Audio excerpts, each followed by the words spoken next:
How's it going, my friends? I'm back, and it's good to see you. It really is. We're going to do a little bit of a fireside chat today instead of a normal show, simply because I just got way too much going on my plate. But, things are happening. We're doing pretty okay.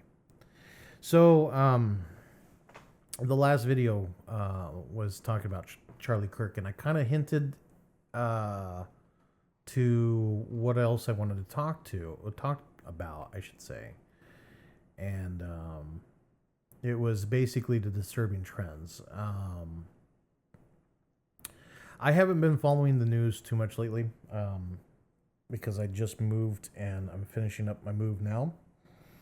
We're currently unpacking and getting things like the kitchen and studio and everything set up in the house. But the last that I saw on X was the disturbing trends that were going on post Charlie Kirk's death. And I believe that we just went through the Dallas shooting of the ICE officers, which I know there are some in my crowd that are anti-police, no matter what police. That's fine. I'm not going to sit there and say yay or nay on that. But, ahora,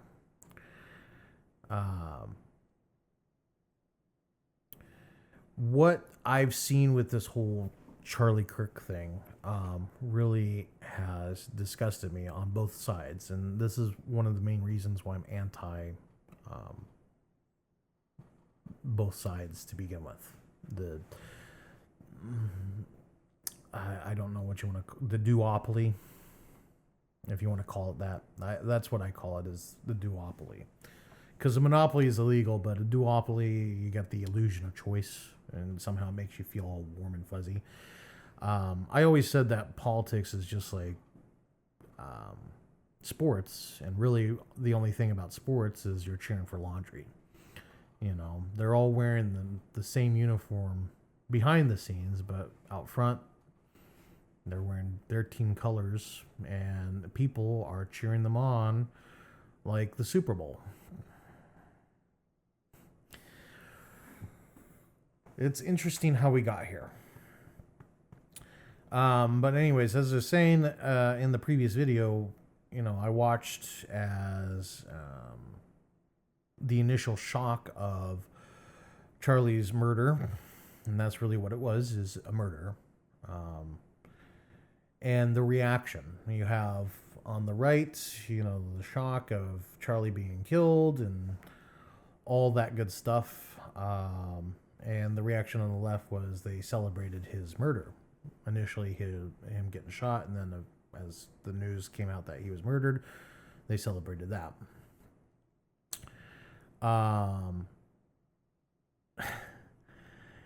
Then there was the candlelight vigils, where they had the vigils, and then the 19-year-old walked right through the vigil as people were mourning, which, what the hell?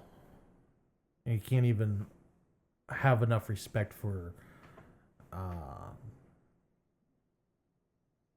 someone's death to just give it a little bit of distance. You had to kind of stick your thumb, there's my thumb right there, into their eye. So he got arrested, and then you had the two women who did the same, and they're asking for some money online now because they lost their jobs and whatever. So obviously that kind of stuff upset the right. You had the the famous video, the one lady who was celebrating her husband's business is now in the toilet because she doesn't work, so obviously they went after the husband, and he's like an electrician, I think. There's some other videos of people who were celebrating. They have since been fired. But what shocked me more than anything else was the professions of most of those who celebrated. People like teachers, healthcare workers. That was the big one. Healthcare workers. That was shocking. And there was one other profession involved. But the healthcare workers, that's the one that really bothered me because, part of the Hippocratic Oath is that you're not to cause harm. And you're supposed to help whoever. And I'm wondering now, I'm concerned. If something were to happen to me and I go to the hospital, would I be treated with the utmost care? I don't advertise my side. If I had to put a label on it, then yeah, I'm conservative, but I started as a liberal and I've slowly moved over as time goes on. If anything, the closest I am is I'm like Bill Maher. But I'm a realist first. I understand the world as is. Yeah, you can have ideas of flowers and fluffy clouds and all that stuff, but at the end of the day, that's all they are, is ideas. And everyone says, well, if we tried this, if we tried that, okay, well, that's fine, but you have to convince a lot of people that your way is the best way. And even then, as we've seen time and time again, you get people elected and they don't do what they said that they're going to do anyway. So what does it matter? And you say, well, we'll get the person the next time, but come election time, they start filling you with empty promises, as they always do. And that's, in a way, that's how our system is designed to begin with. Our system is designed to make every change as arduous as possible. We sit there and say that, in school you had the triangle, and you had the legislature and the executive branch and judicial branch in like a triangle, right? And it made it seem like the executive branch was all powerful, and that's really not the truth. If anything, the Senate and Congress, so the legislative branch is actually the most powerful branch in the United States. And that's what a lot of people don't really understand, because they're the only ones that can impeach the president. They're the only ones that can impeach the vice president. They're the only ones that can impeach a member of the Supreme Court. And they can impeach their own members. They can kick them out. And that was, in effect, the design was, if you look at it, you have, it's 538. So 538, so that's 438 Congress members. And you have to get a majority there. And then you have 100 senators. You have to get a majority there. So you have to convince, whatever the rules of Congress and Senate for the majority, because the majority doesn't necessarily mean 50% plus one. In certain cases, it could be 2/3 majority. It really depends on what their rules, because the Constitution does not really establish rules on what Congress can and can't do. There's like some very strict rules that they can't do. But most of the time they establish their own rules and regulations, like, the filibuster. There's nothing in the Constitution that I'm aware of. It's been a while since I read it. That talks about the filibuster. That's a rule that was established by the Rules Committee. Same thing with like the nuclear option and all that other stuff. Like, they set up these rules because, again, the whole point is, you're supposed to have representation, and the only way to have representation is your representative goes and fights for you, allegedly. I'm being very black and white, but I know it's like dark gray. Um, so again, the point is Congress. We need to get out of this whole. The president is like the supreme authority. He's not. I keep hitting my mic. I apologize for that. Congress is the supreme authority. Okay, not the president. And everything derives from Congress. And what is Congress? Well, it's the people's house, right? And then the Senate is supposed to be state representation, but that has since transitioned to, I mean, it's still somewhat state representation, but we won't get into that. The point is the whole system is built on compromise. That's what everybody needs to realize, is the whole system is built on compromise. And if you're going to have, 340 million people is where we're at right now, you're going to have a lot of compromise. And a lot of compromise that not everybody's going to be happy with. Fine. But it's not my place to say if it's an antiquated system or not. I've heard arguments for and arguments against. I'm not going to sit there and say my opinions on it. But the point is that's where we're at right now, is we're cheering laundry.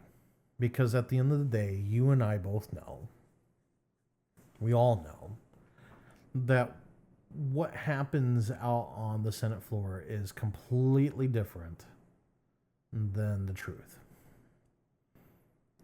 They get together in their offices and they make deals, and then of course they vote. There was the one story of the one, I think he was a congressman, where he'd work so hard to get his legislation passed, and then he would vote against it every single time, so that way he could go to his people and say, well, I didn't vote for it, even though he was responsible getting it completely pushed through and all that stuff. There's always those games. There's always, pork spending in every bill. I could go on and on and on about the way they screw us. And then, of course, that doesn't even talk about the states and how they screw us, and your local representation and how they screw you. It's just a giant screw. That's really what it is. And yet, there are people out there that are, I don't know how you want to say it, like they're cheering their side like they're cheering a football team or a baseball team. Well, really a football team. I haven't seen like baseball teams get as much attention, but maybe I'm wrong. But back to my original point here, which was the reaction from Charlie Kirk's death. So, you had these people that were celebrating, and the people that were trampling the candlelight vigils and all that stuff. And, my reaction to that was, go ahead, keep doing it. Because the problem is the people who are doing that, they're only doing it as a thumb in the eye of the person at the candle vigil holding the candle and all that stuff. It's an act of hate. That's really what this is it's an act of hate. And people see these acts of hates, and it only reinforces certain biases. There are people that are saying, yeah, we need more of that. We need more people out there trampling on the candlelight vigils, get in their face and make them uncomfortable. And then you got the other side that says, okay, well, if you're doing that, well, then I will retaliate. And that's really what it boils down to. There have been instances. In fact, I had a conversation with an individual the other day who said that Charlie Kirk had it coming because he supported the Second Amendment. And, this is in response to all the kids that died because of that. If you believe that, fine. But again, you're only alienating people that, and I guess that's really what it boils down to is I think the debate's just over. I've always said that when you debate someone, you're not going to change their mind, and they're not going to change your mind. What it is you're trying to change the mind of the audience. I mean, I know I tend to approach a lot from, I use a courtroom analogy, basically. I mean, that's really the best mental image that I can provide of what a debate is, because both sides have to convince the jury, okay, within rules. And there are instances where you violate the rules, and even though you get punished for violating the rules, because there's always the saying, the jury remembers the last thing that was said, which, yeah, in a way, yeah. I've heard a lot of people say that juries are just full of idiots. Well, that's not really the truth. There are some very smart people who serve juries. And, if you do get picked for jury duty, please, if you can, serve on that jury. It's important. But that's really what a debate is you have two sides, the prosecution and the defense, and they're arguing because at the end of the day, if you're on the jury, you don't care. You have no skin in the game, and it's not black and white. It's gray. You got like a murder case. You got a defendant. You didn't see him. You don't know. And they're claiming that he killed someone, but there's only one eyewitness, and the woman's blind. Well, that's your evidence. Did he or did he not do it? Based on that evidence. That's very weak sauce, but that's my whole point. Is that's what debate really is you're not trying to convince the other side. You'll never convince the other side. You're trying to convince the people that are in the audience. And I guess a lot of people don't understand that. I'm not saying that people are stupid for not understanding that, but I think that that's really what it boils down to is people don't understand what debate truly is. In high school, I didn't serve on the debate team. Because the way that we did it in high school is it was called like Future Business Leaders of America. And debate was one aspect of it. I was actually on the research side of it because I do research very well. But I did public speaking in that, and I came in third place in my state for one speech. But my point in all that is that was the one thing that was told to us by those that were running FBLA, which was, debate is supposed to be for the audience. It's not meant to convince the other side. And I guess that's where we're kind of running into the problem is, these petulant children, and they are children, make no mistake of it. Hang on, I gotta fix my mic. I apologize. Yeah. Okay.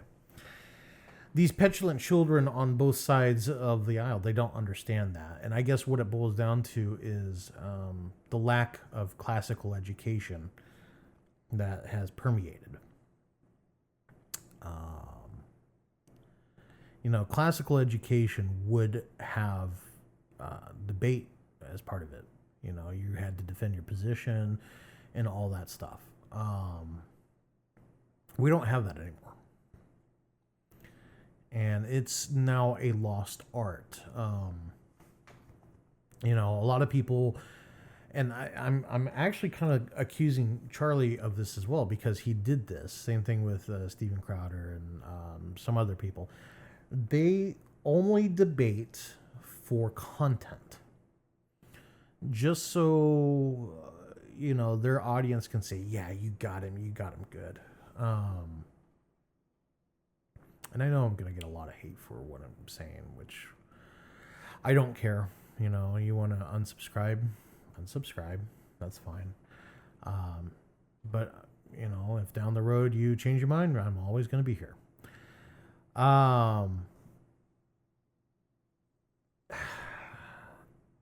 The point that I'm trying to make is we're now humiliating each other for content. And I mean, I'm guilty just as much as everybody else. I read articles that I bring to you, my audience, and I think that the writer is a complete idiot, and has some insane takes. But there's a reason why I do that, and it's like shining a light on a cockroach. Because these people, the article writers, the debaters, they're all cockroaches. And I show the light on these cockroaches. I try to be as balanced as possible, simply because there are people on the right that I think are just as unhinged as the people on the left. A couple names that come to my mind is Laura Loomer is just complete batshit insane. And yes, I am swearing on my videos right now. I'm going to explain that in the next video. But she's batshit insane. I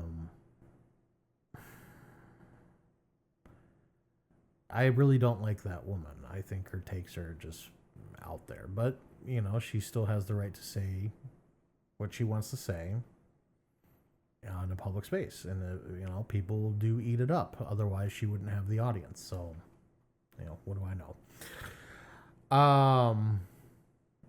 My point in all this is I am nervous as to where this all goes. I am.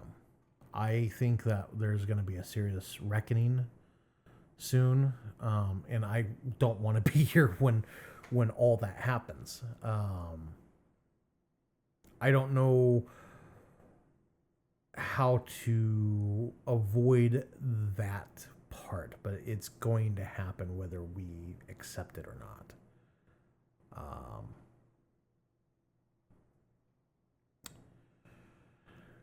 Like I said, I am trying to build a place where men like myself, wayward men, can go, because I would want a place like that to exist.